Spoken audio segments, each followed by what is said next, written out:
Hello, welcome. We are excited to bring you guys some animals that you do not normally get to see here at SeaWorld Orlando. We came out from California. You probably noticed right away it's kind of a different show because we have no water. But that means you guys are not going to get wet.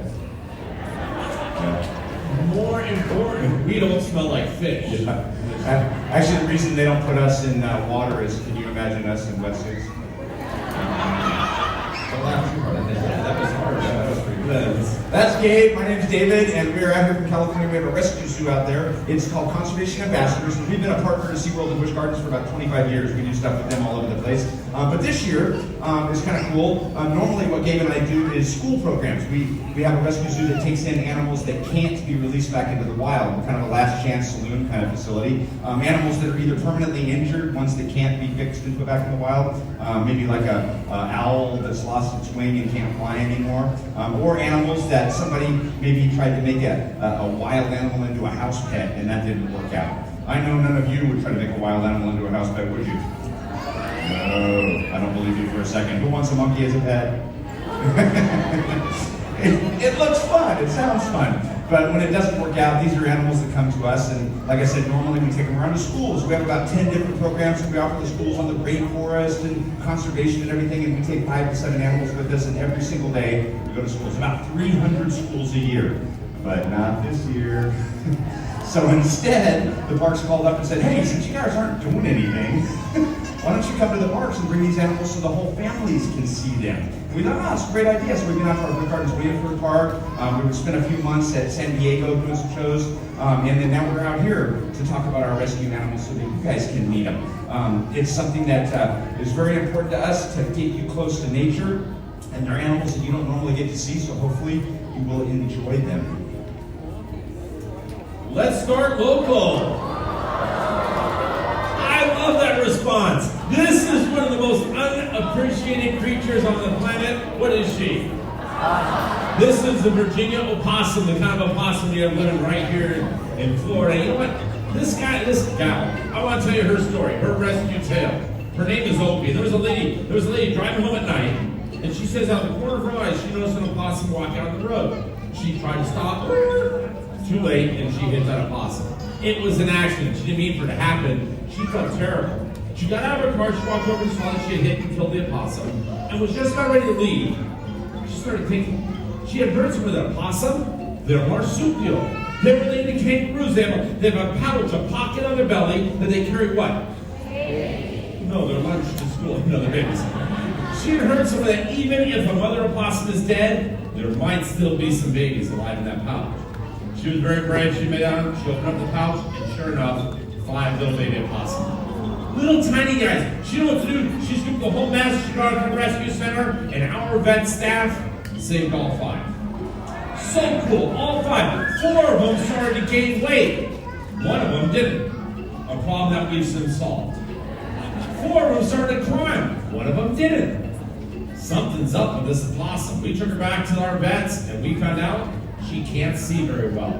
She's almost completely blind. She can see bright red lights, but that's about it. So when the others returned to the wild, this one became our ambassador, and you know what? She's been doing that work for 3 years now. 3 years. Doesn't sound that old, but guess what? Opossum only lived 3 years. That's a short life for a mammal. 3 years? But get this. In 3 years, a female opossum can give birth to over 50 babies. I'll say something on this stage right now. If I had 50 children, I'd only want to live about 3 years too. These guys are amazing creatures. They're somewhat immune to rattlesnake venom. They eat ticks that carry Lyme disease. They clean up our yards from slugs and snails and debris. I think it's time we give our only marsupial a little bit of respect. That's an Opie. The only marsupial in North America, but like he said, they're related to kangaroos and koalas from Australia. That's actually what Australia is famous for, is those pouched animals. The ones cute little things up in the trees and stuff. But what I think Australia should be famous for is this little guy right here. I know, you're like, really, dude? That little boring brown bird. This little bird right here has the most famous voice of any bird in the world. And he's from Australia, he's from the outback. You've heard his voice, but you just heard it in the wrong context. You've heard him in the background of every single jungle movie you've ever watched in your life. Everything from way back in the Tarzan flicks to the jungle movies they make today, they always use the sound of this guy because it sounds so incredible, so tropical. But he's not from any jungle. He's from the arid outback, the kind of deserty forests of Australia where the kangaroos are. But every single morning at sunrise, he calls out his own name. His own name is a kookaburra, and it's an onomatopoeia. You remember that from grade school? The sound that is the word like pow and bang? His name is koo koo koo koo koo.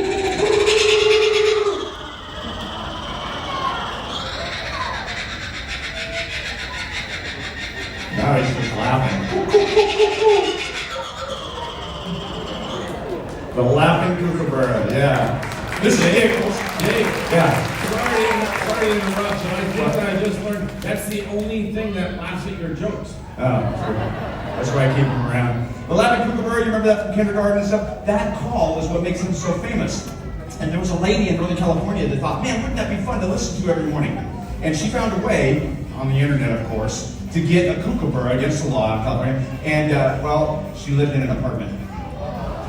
Yeah, the neighbors didn't think that was too cool every single morning. You can hear these guys for miles. They're so loud. But that call's why they're famous, but I think they should be famous for what they do, not what they say. This little dude right here, he's in the kingfisher family. Now, kingfishers catch fish, but he ain't catching fish out of that arid forest, so he's catching what we call land fish, lizards and snakes. But these little kookaburras, you can go online and you can check out videos. They are famous for catching 6-foot-long snakes and eating them. That little dude, he's got a neck that's so powerful, and he's got a beak that's so strong, he can grab one of those snakes and just whip it back and forth until it's like a limp noodle. The cool part is, it sits there hanging out of his mouth as he eats it slowly for 3 days. It's like leftover spaghetti for 3 days. It's awesome. Now, he's not the most beautiful bird in the world, but we do have beautiful birds that come to us in our facility. Of course, parrots. People try to make parrots into pets. Those colorful birds from the tropics. But this next bird, Gabe thinks is the most handsome bird we have. And I'm pretty sure it's because they look alike. Check out their heads. And that was a vulture, wasn't it? Yes. This is Wizard, and I do think he's magnificent. This is the turkey vulture. This guy gets up in the morning. First thing vulture does is he sunbathes. He'll turn his wings to the sun and go, the sun, here, let's bathe a little bit. There we go. The sun feels so good. Once he's nice and warm, he takes off his perch. He flaps those big wings just once or twice, and his wings lock. He becomes like a glider and he starts to soar. Big, lazy circles. They look lazy. They're actually working. They're top going. He's smelling. He has a hole that goes all the way through the top of his beak. He's taking in as much room as possible. And when he smells something really stinky, something really rotten, something that's been dead for a while, you know what he says? Lunchtime. That's what he eats. He eats carrion. He lands on top and he starts to eat, and he eats, and he eats, and he eats. He'll take so much food and put so much food in his vulture belly, you know he's too heavy to fly. He will gorge himself so full he can't get off the ground. That's ridiculous. Let's say your vulture and a coyote also smells the carrion. And the coyote's getting closer and closer. The vulture wants to get away, but he can't. He's too heavy to fly. At the last second, right before the coyote gets him, you know what he does? Very good. Send me your resume. Very good. They throw up. The coyote gets closer and closer and closer, says, ah! Brr. Sure, he goes hungry. Better to lose your lunch than lose your life, don't you think? The vulture sure thinks so. This magnificent creature, a bird that I love dearly, we've been working together for 27 years. 27 years ago, he was soaring free, and somebody shot him in his left wing. Why somebody would do this? I have absolutely no idea. He's been grounded ever since. And you know what? Wizard and I live for the day when maybe some kids start to name their teams, like their soccer team this year, the Turkey Vulture. It'd be so cool. Then all your parents can sit on the sidelines and go, go Vultures. That's the magnificent vulture. That's Wizard. My favorite creature. Come on, Wizard. We're going to go from handsome, and I mean the bird, not Gabe, to cute. I know, monkeys are cute. She's especially cute. This is little Maya. She is a spider monkey that came to us almost 30 years ago. 1994, we got a call from the LA County Animal Control. They had found an almost dead monkey in a garbage dumpster somebody threw away. Maya was found in that garbage dumpster because she was still making a little bit of noise, and somebody heard it. They looked in there and kind of freaked out, and they called animal control, and they called us. She spent 6 months in the hospital getting over pneumonia and everything else, but she survived. Yeah, she's been with us for almost 30 years. She's probably close to 40 years old. We have no way of knowing, but she is a very, very common example of what happens when people get monkeys as pets. They don't want to get in trouble and get caught, so they just go dump them somewhere when they're sick of them. You know, these guys, they do everything in the house that they do in the jungle, and people find that out, and then they don't want them anymore. Maya here, she is a spider monkey that's made for swinging around 150 feet up in the forests of Central and South America. This is how she spends her day. Now, a lot of monkeys jump around the tops of the branches. Not spider monkeys. They just have these big old 4 alien fingers like hooks that they use for swinging. They don't even have thumbs on their hands. They have them on their feet, but they don't have them on their hands because that's for the monkeys that jump around the tops of the branches. She just swings. And everybody knows monkeys. A lot of them have tails that can wrap around branches. None of them as cool as the spider monkeys. Her tail doesn't even have any hair on the bottom of it. It's like a finger. It's all callous. She uses it like a finger too. She'll scratch her head with it. She'll prick her nose. She does it just like your dad, all hairy on the back and all callous on the bottom. That tail is amazing. Now, obviously, she's not built for living in a house. She's built for living in the jungle. The other thing that people find out, besides the monkeys swinging around and knocking everything off shelves in it, they find out that monkeys are seed dispersers. They're set up by nature to eat fruit, seeds, and all. They don't eat around the core of the apple and toss the core away. They eat the whole apple. Seeds get processed in their belly, and then seeds are coming out the other end, landing right in a pile of fertilizer, and they're planting trees. So nature wants them to spread trees out everywhere. So she poops every 15 minutes. Yeah, you can imagine. Do you want them planting trees in your couch cushions? Nice little warm brown presents on your pillow at night? Get scared? Yeah, no. That's what happens. People find out that you can't potty train them, you can't put diapers on them. They got a tail, you got to cut a hole in the diaper for the tail and a hole in the diaper. These guys are a disaster. And then you find out the darn things live 40, 50, 60 years. So they go down. We found monkeys running around apartment complexes eating cat food off people's porches, all kinds of abandonment. In the 30 years Gabe and I have been doing this, we've received over 50 monkeys. Because people, most areas it's against the law. You're not supposed to have a wild animal as a pet, especially like out in California where we are, very strict laws. The problem what we have is right next door we have this crazy state that has no laws. It's called Nevada. Yeah, right next door. And people go over there for a weekend to Vegas and they spend $10,000, $12,000, $15,000. They buy a little monkey, they bring it home. When it doesn't work out, we end up with it, hopefully, before something bad happens to it. Now, this happens all the time. It still happens today, believe it or not. Just this year, a very famous musical artist got in trouble, thought he was above the law because he tried to make a monkey into a pet. I can't even say his name because it's still a court case. Peeking through those curtains in just a second here, you're going to see Maya's new best friend. See that little guy? That is because they're about the same size, and we like these social monkeys to get together, so now they're together. They even got an Amazon account together this year. Yeah, now they're prime mates.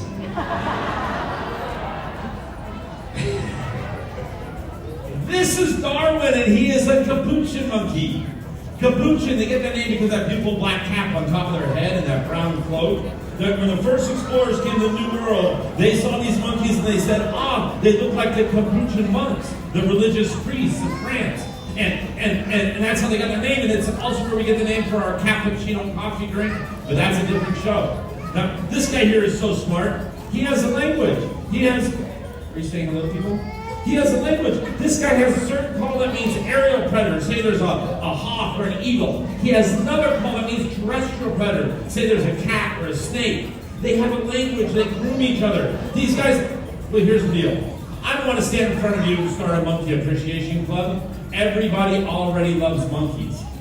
But 90% of the world's monkeys are endangered in the wild because of the loss of habitat, the loss of the rainforest. We need to protect the rainforest. You know, here's how it works. In Costa Rica, where this guy's from, they protect their forest. And because they protect their forest, this guy has habitat and they're thriving. This species is doing very well. Shows me if we give them land, the animals will do just fine right alongside of us. This guy here, he's so smart. He is the smartest animal I've ever worked with, and that includes my coworker Dave. That's so Darwin. Good boy, Darwin. It must be true because my wife tells me that all the time. Monkeys are smarter than I am. This is actually the smartest animal we work with, though. Yeah. You guys heard about this, crows and ravens? Yeah. You're looking at the smartest bird in the world. Well, okay, not him, he's an idiot, but ravens in general, smartest birds in the world. These guys have cognitive reasoning ability, tool use, complex social structures. They do tests. They do tests with, in universities with monkeys and apes and ravens, and it's kind of crazy. They have to like solve a problem, a puzzle, where they have to like modify a tool to get at a tool to get at food, and that kind of multi-step thinking. The only ones that can solve it are ravens, chimpanzees, and a few college students. Super intelligent. Now, these guys are so smart, they've recently discovered that they have facial recognition better than your iPhone. Multi-generational facial recognition. They can not only recognize people they knew 40 years ago, they can recognize their children. Yeah, that's how smart they are. Well, the reason we ended up with this dude right here, he's been with us for about 10 years, is because he got ruined before going back in the wild. He got what's called imprinted. A little boy, 13 years old, found a nest that had been blown out of a tree in a storm and it had 5 little baby ravens in it. And instead of calling a rehabilitator or a veterinarian or a zoo, he just tried to take him terms. He wanted to have him as pets, basically, is what happened. And about 6 months later, after he tried to take care of him, 4 of them passed away. He was the only one left. He took him to a veterinarian because he was pretty sick. The veterinarian talked him out of him. He's been with us ever since. You know this guy might live 50, 60 years? Yeah, he might live for a long time. Now, he's a benefit. He's a friend. You guys should appreciate them. I know usually they're pooping on your car and screaming at you from the trees, but they're out there cleaning the environment. They're actually a cleanup crew. A lot of the animals we have today, like that turkey vulture, are cleanup crews. I'm going to show you how smart he is, though, right now. He's so smart, he's going to get off stage before Gabe comes on stage. You guys might want to leave, too. Just, I'm warning you. Do you like reptiles? How about snakes? How about venomous snakes? Her name is Precious, and as I get her out, you might hear her talking. It's funny, she's not going to talk with a hiss. Instead, she makes this really weird, it's like a rattling noise. Let's see if she rattles. That's weird. Usually she rattles when I tap. Oh shoot, where did she go? I think that's funny. It's probably not, but I think it's funny. I did that in the school once. I said, oh shoot, where'd she go? And this teacher stood up screaming and ran out of the room. She left her second graders and was gone. This is Precious, the rattlesnake. Check her out. Isn't she beautiful? I said, isn't she beautiful? I think this is a very misunderstood creature, and I'd like to talk about that in a minute. But first, her story, her tale. Her story involves her tail. A guy was out cutting his grass with a big industrial weed whacker, and he cut her across her tail really badly. Almost cut her tail completely off. This guy felt bad. He scooped her up in a box, and he very quickly took her to Walmart. Yeah, Walmart. Walmart is the largest retailer in the nation. That's a good joke. Actually, he scooped her up, he sent her to our vet hospital. Our vet staff saved her life, but when she strikes, she always misses, and that's why she's at our center. And you know, she's been traveling now for over 15 years, a long time. And you know, if there's a message to this snake being here, it's this. Kids, leave the snakes alone. We're having a problem with kids getting bitten by venomous snakes. More and more each year. Is it because there's too many snakes? No. It's because there's way too many children. No. Not too many children either. I think it's kids messing with the snakes. They see it on TV or whatnot. You know what? If this snake here, if you leave her alone, guess what she'll do? She'll leave you alone. Pretty much that simple. The beautiful rattlesnake, one little bit of natural history. You cannot count the buttons on the rattle and tell the age of the snake. That's a fallacy. Every time she sheds her skin, which is 4 times every year, she gets a new set of buttons on the rattle. And when the rattle gets to be too big, it breaks off. It breaks in half. It's just dry skin. That's the rattlesnake. That's little Precious. Let's say hi, Precious. That's Precious, and here comes not so Precious. Aww. Oh, I was referring to you, Dave, not to Pepe. You can't call him Pepe anymore. We can't call him Pepe anymore. We had to change his name. His name is now canceled. Isn't he cute? You never get to see this end.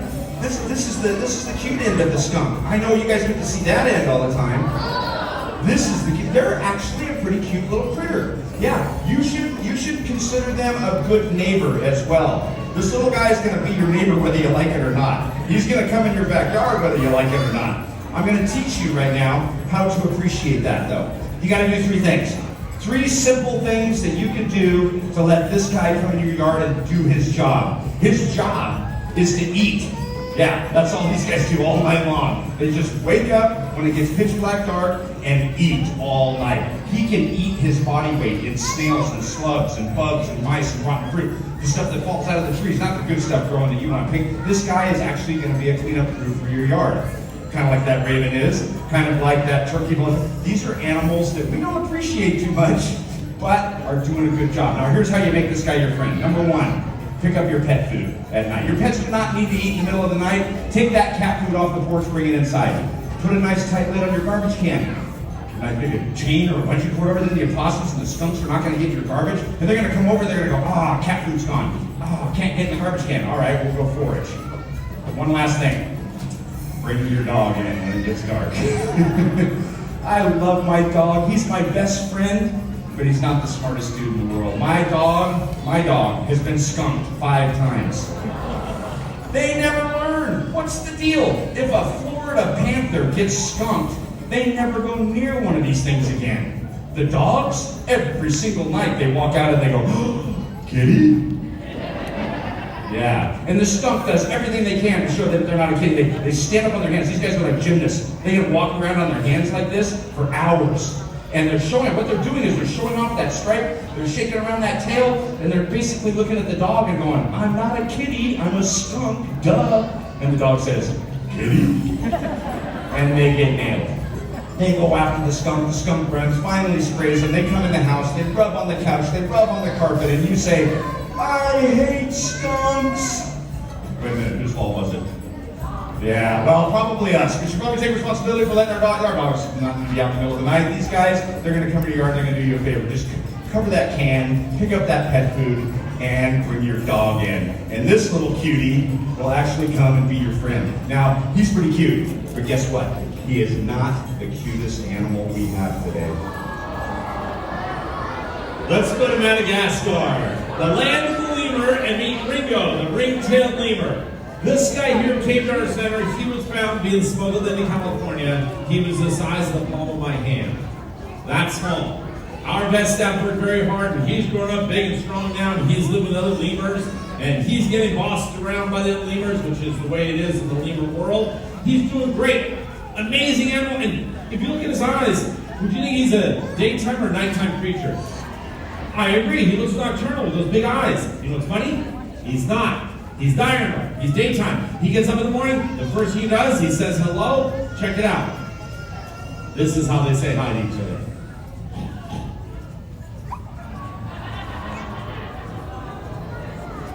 Everybody, turn to the person next to you and say hello. No, don't do this. Lemurs, they say hello, then they start to groom. They use their teeth, they groom their fur. Then they go jumping from tree to tree, looking for fruits and flowers and leaves. These guys are amazing animals. There are 107 different species, 107 different kinds, all of them 2 things in common.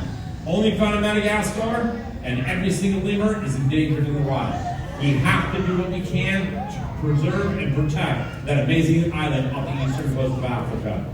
I think he's an amazing animal, and with the lemurs, I just learned something kind of cool. They found a lemur, the skeleton of a lemur, that must have weighed over 300 pounds. You know, I bet if he weighed 300 pounds and came over to say hello, you'd let him lick your nose, right? That's in Ringo. Let's say goodbye to Ringo. Now, you've seen the animals that we couldn't release back into the wild because they were either exotic or they were injured to the point where they couldn't go back in the wild. But what about the others? Well, I want to tell you real quick. SeaWorld, you guys might not know this or not, actually is the one organization in the world that rescues and releases more animals than anybody else. Almost 40,000 animals today.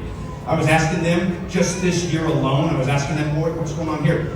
Just this year, since January, 27 dolphins have been released back in the wild, rescued and released, 49 manatees, and 78 sea turtles. All just this year. It happens every day. Yeah. So cool. We got about a 96% success rate. But if not, we're a place that these animals can come to and share them with you. Thank you very, very much for letting us share them with you today. Come back, we have different animals at different times. Until then, you guys have a wild day here at SeaWorld. Thanks, everybody.